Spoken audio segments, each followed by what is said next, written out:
Selamat datang ke channel Juga Chong, dan hari ini kita akan sambung untuk siri tutorial topik popular bagi kertas 2 matematik SPM. Jadi untuk video kali ini kita akan bincangkan topik yang keempat, iaitu pengurusan kewangan, iaitu daripada bab 10 tingkatan 4. Jadi biasanya macam mana kita nak tahu bagaimana yang patut kita fokus tu adalah kita rujuk kepada apakah bahagian yang pernah muncul untuk SPM yang lepas. Jadi kita akan kaji dahulu soalan yang pernah muncul tu. Jadi semasa 2021 tu dia muncul pada nombor 9, iaitu bahagian A lah. Jadi untuk soalan ni dia ada 4 markah. Jadi kita perhatikan dia akan bahagikan kepada A dan B. Untuk A adalah tentukan sama ada dapat capai matlamat atau tidak. Lepas tu B, pengiraan tu melibatkan aliran tunai. Jadi simple saja. Jadi di sini hanya 2 bahagian. Jadi di sini kita lihat teruskan dengan SPM 2022, iaitu SPM September. Kita perhatikan dia masih muncul dari bahagian A, iaitu nombor 8, ada 4 markah. Nyatakan perbelanjaan tidak tetap dan pengiraan aliran tunai. Jadi kalau kita lihat bahagian ni asyik berulang, maksudnya inilah bahagian yang penting. Iaitu dalam bab ini kita mesti kena tahu macam mana kirakan aliran tunai tu. Jadi kita teruskan. Dalam tahun yang sama tu dia juga muncul dalam nombor 16, iaitu ada 7 markah. Sekali lagi, kita diminta untuk hitung jumlah pendapatan dan pengiraan aliran tunai lagi. Jadi ini jelas sekali adalah topik yang utama lah. Selepas itu kita lihat SPM 2022, dia muncul pada nombor 4. Ada 4 markah. Dan di sini kita diminta untuk lengkapkan langkah dalam proses pengurusan kewangan dan diteruskan dengan pengiraan aliran tunai lagi. Kita setakat ni sudah lihat pengiraan aliran tunai itu asyik berulang. Jadi kita lihat SPM 2023. Okey, untuk A kita diminta untuk tentukan matlamat kewangan. B1 tu pengiraan aliran tunai dan nyatakan jenis. Jadi sekali lagi adalah aliran tunai. Untuk nombor 2 tu adalah hitung beza simpanan bulanan dan cadangkan 2 perubahan. Untuk 2024 dia muncul pada nombor 7, iaitu 4 markah. Sekali lagi nyatakan perbelanjaan tetap dan pengiraan melibatkan aliran tunai. Jadi secara ringkasnya, kita perhatikan topik utama yang selalu diuji itu adalah pengiraan aliran tunai itu. Jadi bahagian ni wajib anda tahulah. Jadi sebelum kita lihat contoh tu, kita kena imbas kembali sedikit asas lah. Jadi di sini ada nokta yang saya sediakan, iaitu asas yang kita perlu imbas kembali untuk bab 10 tingkatan 4 ni. Jadi pertama sekali kita mesti kena imbas kembali langkah-langkah dalam proses pengurusan kewangan tu. Jadi untuk bahagian ni sebenarnya ada 5 langkah lah.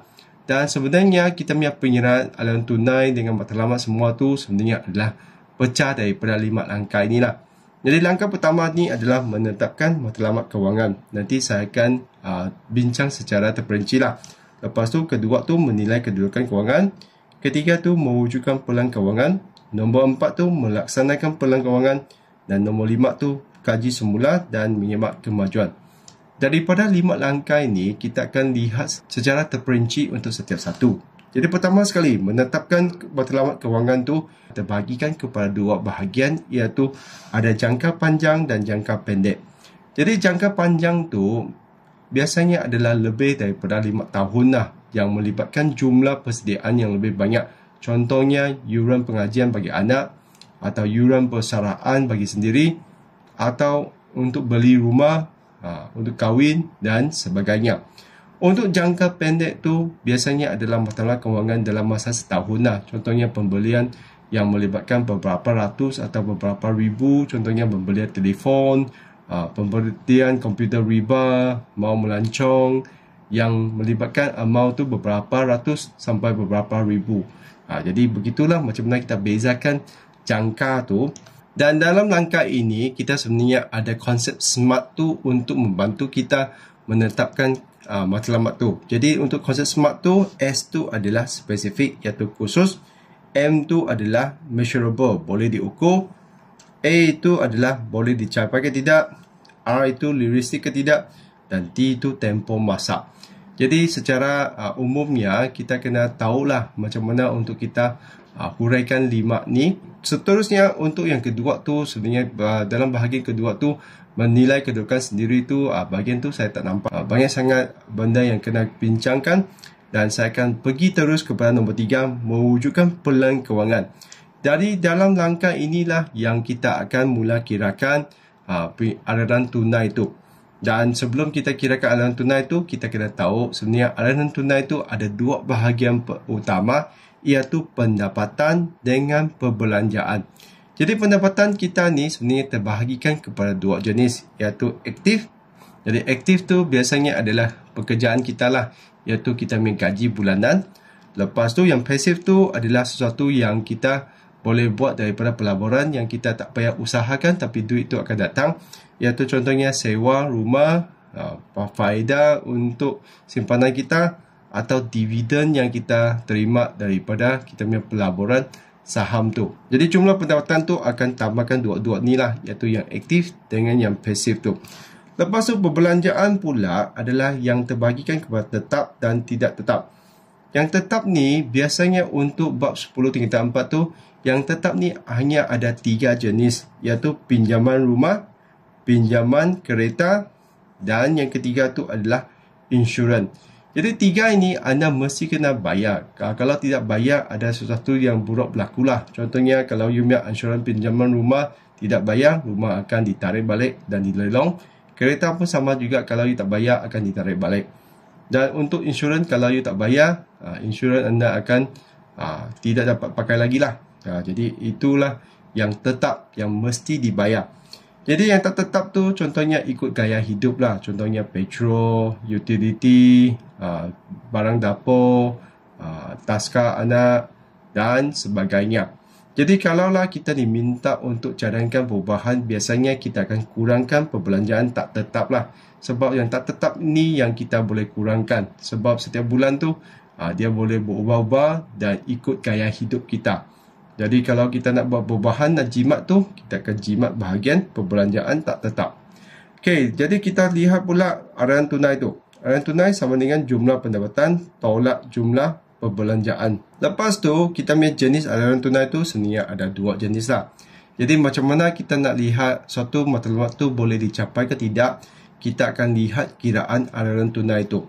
Kalaulah kita dapat nilai yang positif, maksudnya dia bijak menguruskan kewangan, maksudnya dia ada lebihan lah, pendapatannya lebih daripada perbelanjaan. Maka dia bijak menguruskan kewangan dan matlamat tu boleh dicapai sebab dia ada lebihan duit tu.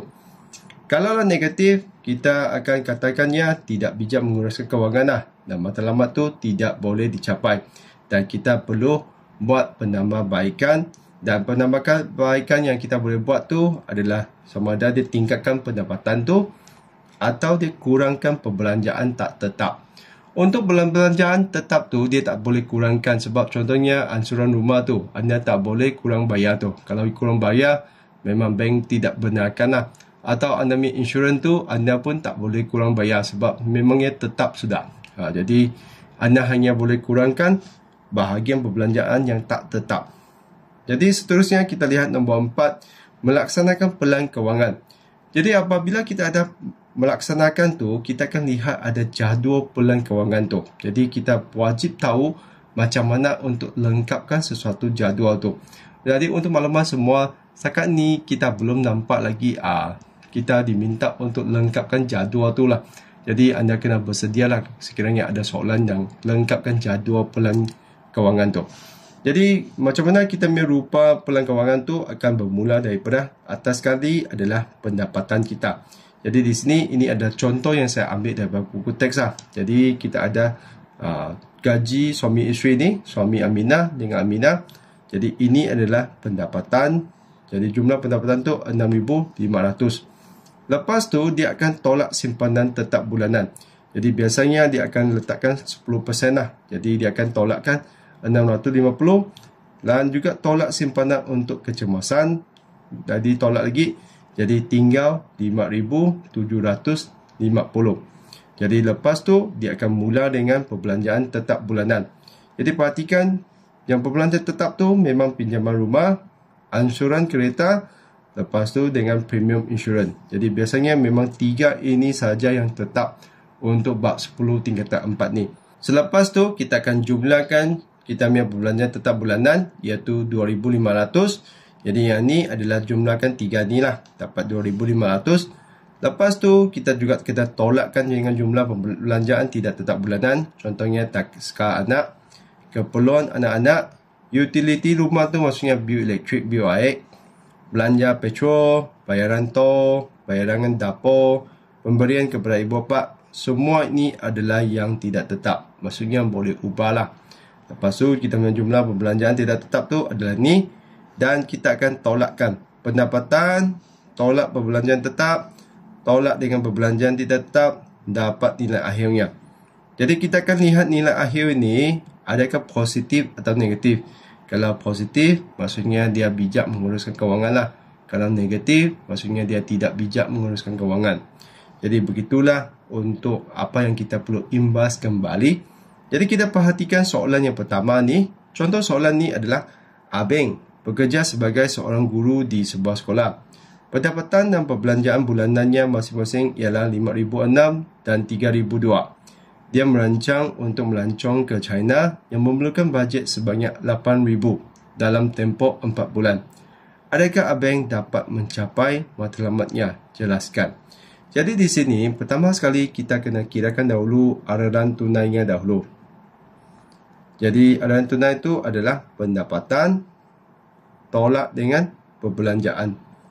Jadi kita dapat RM5,600 tolak dengan RM3,200. Jadi di sini kita dapat bezanya adalah RM2,400. Jadi sekarang kita lihat pula rancang untuk belanja RM8,000 dalam 4 bulan.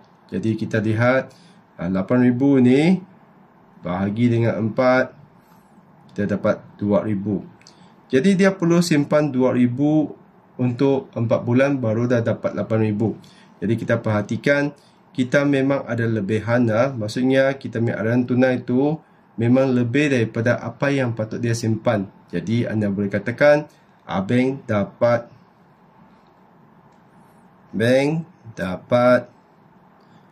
mencapai matlamatnya kerana setiap bulan mempunyai lebihan RM2,400 yang cukup untuk simpan RM2,000. Okey, jadi di sini anda hanya buat satu ayat ringkas lah, iaitu kita ada RM2,400 lebihan tu dan dia hanya perlu simpan RM2,000. Jadi maksudnya dia masih cukup lah untuk mencapai matlamatnya. Jadi begitulah untuk soalan 1. Jadi untuk kita lihat soalan 2 pula, kita perhatikan pada suatu bulan tertentu Abu menerima gaji sebanyak RM2,500 dan dividen pelaburannya sebanyak RM600. Abu membayar pinjaman rumahnya sebanyak RM1,200 dan memberi barang dapur sebanyak RM350. Tentukan aliran tunai Abu pada bulan itu. Jadi ini adalah soalan yang sangat biasalah. Aliran tunai sama dengan kita punya pendapatan. Jadi di sini ada dua jenis pendapatan, iaitu gajinya dengan pelaburannya. Lepas tu tolak dengan perbelanjaan tetap RM1,200. Tolak lagi dengan perbelanjaan barangan dapur. Jadi kita perhatikan ada berapa? Jadi RM3,100 tolak dengan RM1,200. Kita dapat RM1,009. Tolak lagi dengan RM350.